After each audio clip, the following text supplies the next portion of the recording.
Sugar Pants here with another late-night, low-quality quagmire, 1989's Hot Times at Montclair High, a painfully obvious ripoff of the more notable Fast Times at Ridgemont High.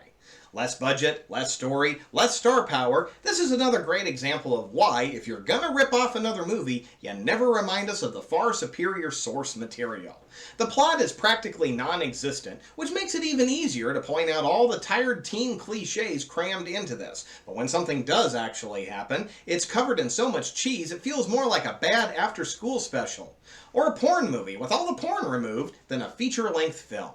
But this is a special occasion, as it marks the first non-horror movie on my show. But I've always held a special place in my heart for late-night movies, whether they be trash horror or trash comedies. So expect to see as many of both as I can get away with. So let's get to that sleaze docket and see what's on the way. We have 0 dead bodies, 10 naked breasts, 5 naked butts, 2 naked bajingos, 1 tablespoon blood, 3 grams of coke, gratuitous garage band porno music, gratuitous shitty 80s pop rock, gratuitous dressing for school montages, gratuitous saxophone, 1 bra stuffing, 1 electric guitar-laden introspective walk, 1 electric guitar-laden montage of teenage sadness, 1 extremely offensive Asian character, 1 kind of offensive German character, 1 confusingly offensive Hispanic character, high-tech nerdery, casual prostitution of a classmate, and 1 girl shower scene. We begin like so many 80s high school movies, electric guitar opening credits followed by a shot in the bedroom of a student who isn't waking up from their alarm. 80s MILF walks in to wake up Sean, one of our unfortunate leads of this dismal dud. Next up, a quick no-dialogue montage of the rest of the cast. We have Goody Two-Shoes, who loves her little sister, Douchey McJock-Douche, sassy jailbait comic relief, Discount Frank Stallone, who's already a Discount Sylvester Stallone, Cock Tease Boner Factory, Goody Two-Shoes again, more Cock Tease Boner Factory, and finally... And what a surprise, 3 of the montage characters already know each other and can drive to school together. Discount Frank Stallone is a badass. Know why? Because he's slapping hands with the only black guy who goes to this honky-ass school. The 30-year-old teenagers file into class, and amazingly, almost all of them have the same homeroom. Good thing, too, where we might not be able to have the arbitrary introduction to them all as the teacher takes roll. Miller? Yo. Rush. Here I am. This is wrong, by the way. Even the fucking movie doesn't know who's who. The teacher's calling for Jenny Rush, but the girl who answers is Susan, not important enough for a last name. So strap in, folks. This is gonna be a quality fucking movie. So Susan's gushing all about the new dance club, and Jenny asks Sean to take her, but he's all wishy-washy and doesn't give her a straight answer. Immediately, Sean is suited up for football practice and is made starting quarterback. Cut back to the lunch area, where Sean is inexplicably back in his Letterman's jacket, and we get more proof that nobody's taking this project seriously with the clearly shitty editing that doesn't make any continuity sense. Nerd Ziggy gets up from his seat and Jason takes it because there are so few seats available. Seriously though, there's like 20 students at this school. Couldn't find an empty spot? A little scuffle turns into a sissy slap fight between Jason and Sean that's easily broken up by a teacher. Ziggy admits the fight was his fault, and all 3 get detention. And that's enough school bullshit, because it's time to party it up at the Bomb Shatter?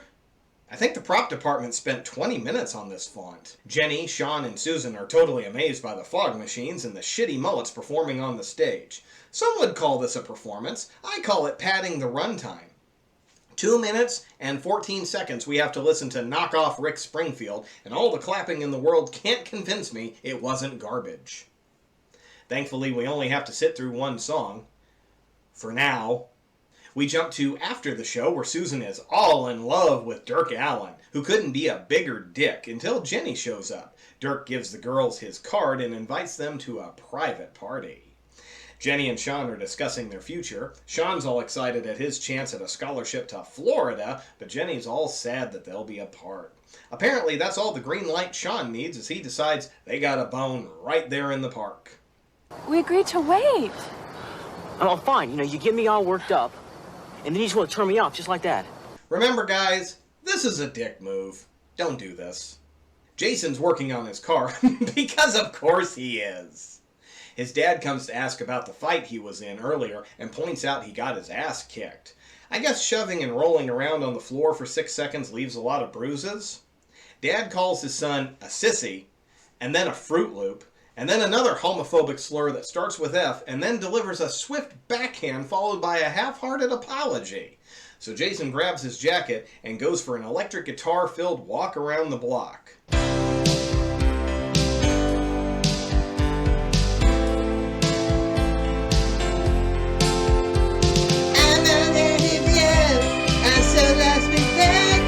Next morning, a limo, which I suspect was a large chunk of this movie's budget, rolls up to a house accompanied by the pornoiest porno saxophone I've ever heard. Which just adds to my theory that this movie was originally supposed to be X-rated, but they cut out all the sex. Why, look, it's Captain Mullet, Dirk Allen himself, and he's coming by for his weekly Coke supply. One thing I love about these 80s drug deals, one side gives a nice suitcase and the other gives a shitty duffel bag. It's almost like the prop department couldn't afford 2 decent suitcases for 10 seconds of screen time. Dirk's not happy because it's not as much Coke as he usually gets. His supplier says, Well, Dirk, my boy, this is the new deal. And that the price has gone up. Dirk angrily takes his drugs, and since shit rolls downhill, he swings his dick in the face of his teenage pusher. Let this be a lesson. Don't you ever try to cheat me.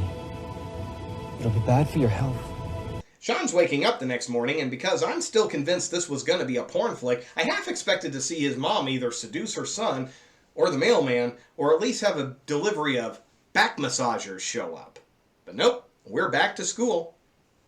This has to be one of the most disappointing scenes for the entire movie. For just a bit, I was convinced the teacher was being played by Barbara Crampton. Honestly, the fact that it isn't automatically deducts points in my book. But I suppose a movie that has a Barbara Crampton look-alike can't be all that bad. This is Miss Hershey, the science teacher who calls Ziggy up to help show where all the bones are. Ziggy drifts off to Fantasyland, and we get to watch Miss Hershey unwrap her white chocolate. But she shakes him back to reality before she can get to the one bone we're all hoping for. Miss Hershey also reminds Sean that everything during the discussion will be on the test. And in the sloppiest of sloppy cuts, we're back at Dirk's limo to see a few seconds of him threatening his pusher who owes him a lot of money. I honest to God don't know why this couldn't have been shown back during the drug deal, but the editors decided that made too much sense. Now that we've got virtual whiplash from that last scene, we move on to disgusting racist caricature theater. Meet Mr. Sakamoto. He teaches photography, because of course he does. And it's at this point where I can't tell if it's actually an Asian actor or if it's a non-Asian actor in thick Coke bottle glasses to disguise that he's a non-Asian actor. And the part is uncredited, so I couldn't find the answer. Either way, the 80s were lousy with Asian stereotypes. I guess we should be grateful it's not Mr. Toyota or Mr. Suzuki. Mr. Sakamoto is pairing up his students to capture most embarrassing moment, okay? Ziggy's paired with Jason and tries to get reassigned, but backs down when Jason cracks his knuckles. The assignment is due in 1 week, and we get one more gross joke. Look, I took this picture. Most embarrassing moment.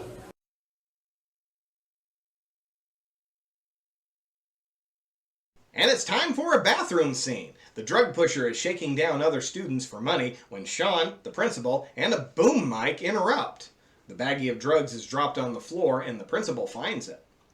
Back in Miss Hershey's class, Ziggy finishes early with his tests and uses his spare time to ogle the teacher. I can't say I blame him. If I had teachers like that, I probably would have paid a lot closer attention. Suddenly we're in dreamy dreamland and Miss Hershey starts climbing all over Ziggy while the class cheers him on. The fantasy's interrupted when Miss Hershey finds Ziggy on the floor. Principal Creepy Creep is eyeballing the student reporter while he gives her a quote about how he will not tolerate any drugs at his school, but then doesn't say what he plans to do about it. And it's time for detention. Sean strolls in and takes a seat along with Jason and Ziggy. The teacher points out he's late and begins the clock on the hour-long detention now that everyone is present. Jason complains he's already been there for 10 minutes and... Tell that to your buddy. Ain't my buddy. I'm not your buddy, friend.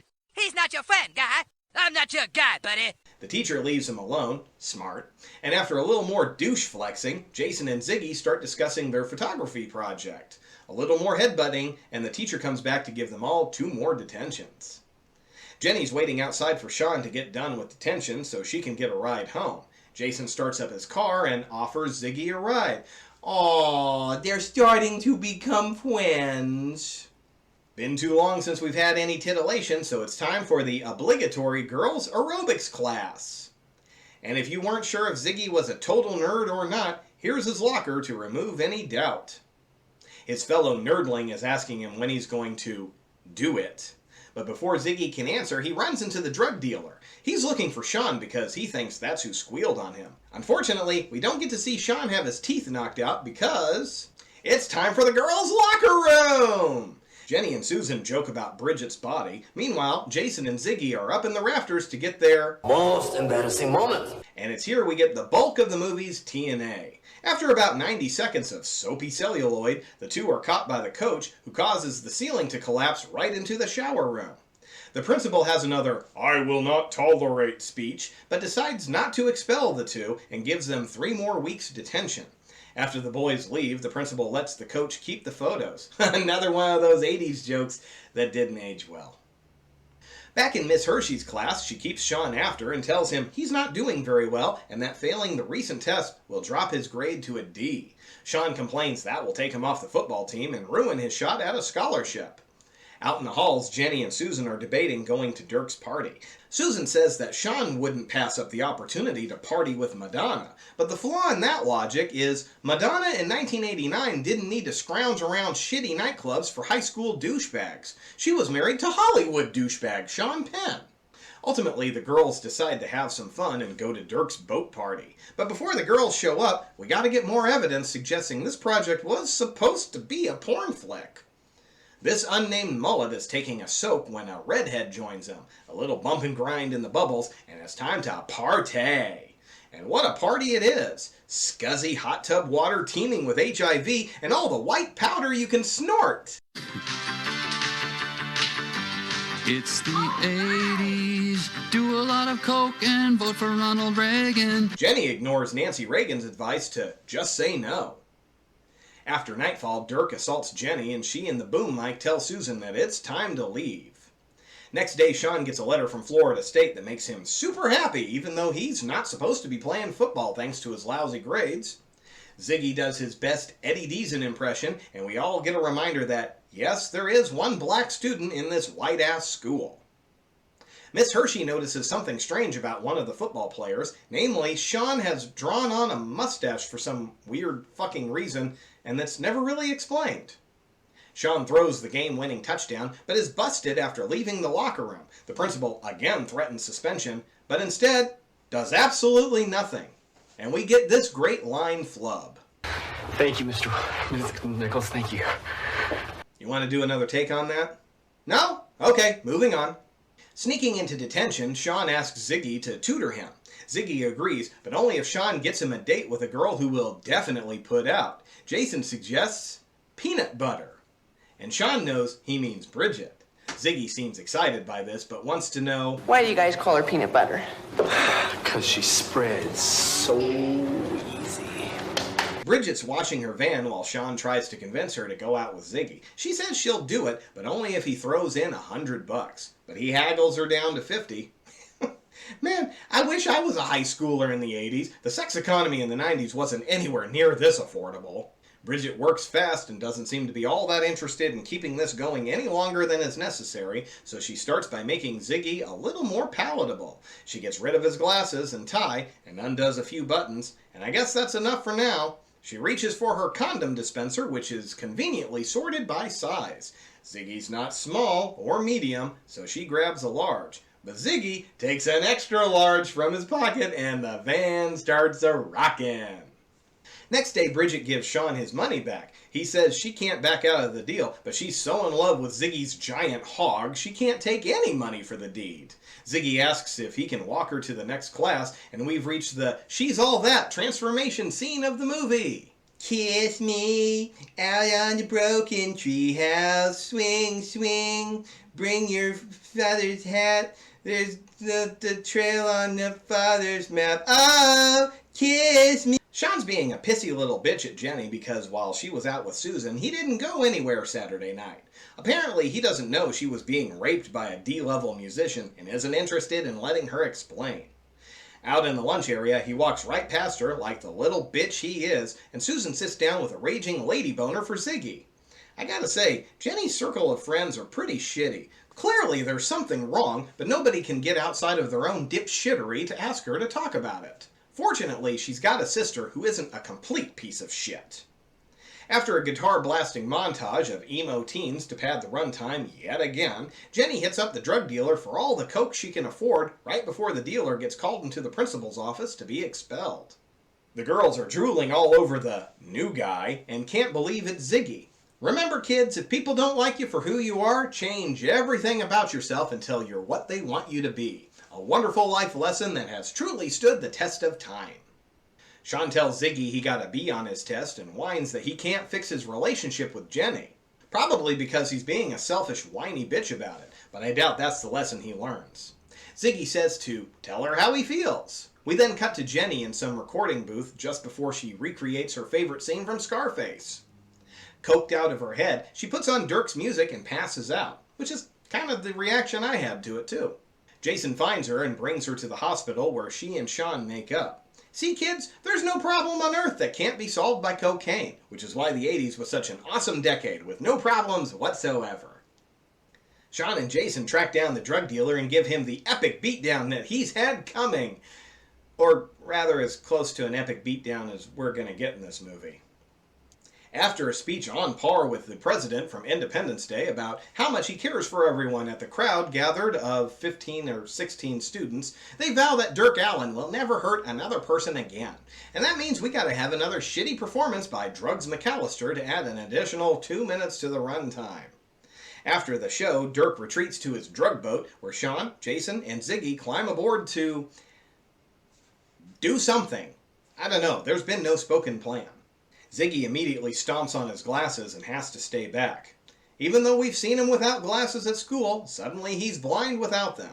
But it's a good thing that happened because the other two are immediately caught and marched at gunpoint to sit their soaking wet asses on Dirk's fuck couch. Take him to a nice, comfortable place below deck and, they can't refuse because of the implication. Ziggy throws on a pair of backup glasses because he's a nerd, and nerds always carry multiple pairs, right? And like a Bugs Bunny cartoon, takes out the shirtless guard. Dirk then takes the boys up on deck and is ambushed by Ziggy, who decided to hide in the hot tub. Seriously, I'm willing to bet it's more syphilis and gonorrhea than water at this point. Ziggy's enough of a distraction to help the other two take Dirk down. The cops come in to make their arrest, and they drop this gem. Thanks again, boys. We've been after these punks for a long time. Oh really? A long time? Must have been hard tracking down the only band in town playing the same shitty nightclub every night for weeks, let alone the boat that's been parked at the same marina for the entire school year, a sleazebag who gives his card out to teenagers dumb enough to accept an invite to his coke boat party. Thank God a trio of dip-fuck high school losers got involved, or the great Dirk Escobar might never have been caught. Yes, high fives and slap hands all around. Well, we've got 10 minutes left in the movie, so it's time to set up a really fucking weird and out-of-place bit that I feel was crammed in at the 11th hour in production. While everyone's getting ready to graduate, Fritz, the name they actually gave him, goes snooping around for a leak in the building. Instead, he finds a peephole into the boys' bathroom, and we get a flaming fart gag.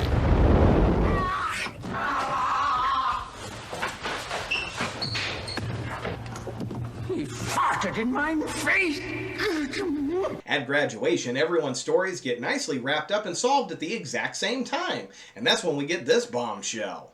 I'm sorry for all the pain I've caused you this year. It's hard to give up your baby. Where the fuck did that that come from? You can't wait until the end of the movie to throw in an abortion plot line after everything's been resolved. Up until this point, all we knew she was raped and tried to OD on coke. Jason and his dad make up, and Dad even brings the Fruit Loop earring to show that he really cares about the sissy that he raised. Nice to see them come back to resolve the conflict after spending literally 60 seconds of the movie building it. The principal's giving another long-winded speech while Fritz is crawling around under the stage, which basically telegraphs the last joke pretty goddamn hard. Fritz finds the leaking pipe and bursts through the stage, hosing everyone down. Yay! We're being covered in unknown water that could very likely be raw sewage. Let's all make out. And in the end, everyone gets a girl, and we get another shitty rock ballad to see us through the credits. Or most of the way. At one point, the music fades out, and we get a full minute of credits in silence. Quality work, my friends. Quality work. And that is the abysmal Ridgemont High wannabe Hot Times at Montclair High. A high school full of 20 and 30-year-olds with barely 2 brain cells to rub together. A little drugs, a little skin, and that's all you needed to make a movie in the 80s. Troy Donahue played the do-nothing principal. He's most notably a teen heartthrob from the 50s and 60s where he did a lot of TV shows, including Rawhide, Wagon Train, Maverick, Surfside 6, and many others. He was also in The Godfather Part 2 before taking on several bad teen sex comedies like Assault of the Party Nerds and Dr. Alien, which is on my list to review, by the way.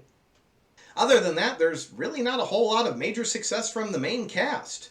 Kim Valentine, who played Jenny, did some 80s and 90s TV, including Mr. Belvedere, 21 Jump Street, Growing Pains, Parker Lewis Can't Lose, and a few episodes of Family Matters. My hands are rough, my hair is limp, and I've got a gizzard stain on my shirt.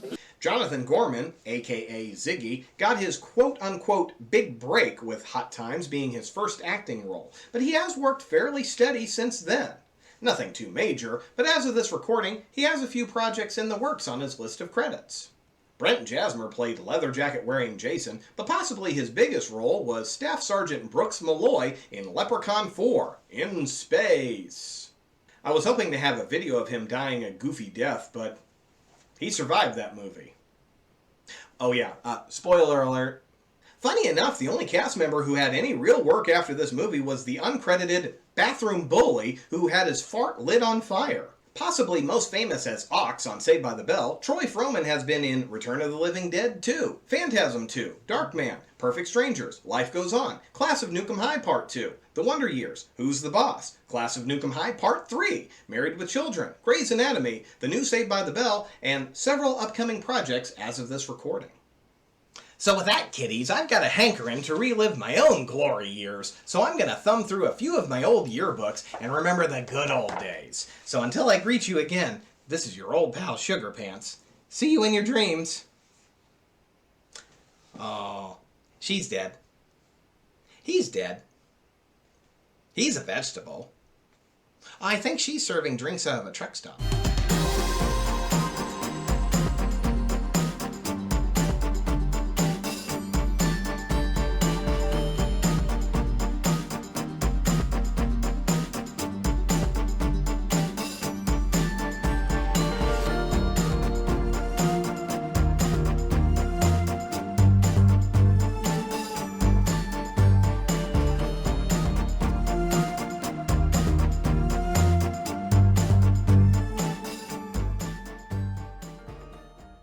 But with 3 weeks of detention, I hardly have any time to chase any women.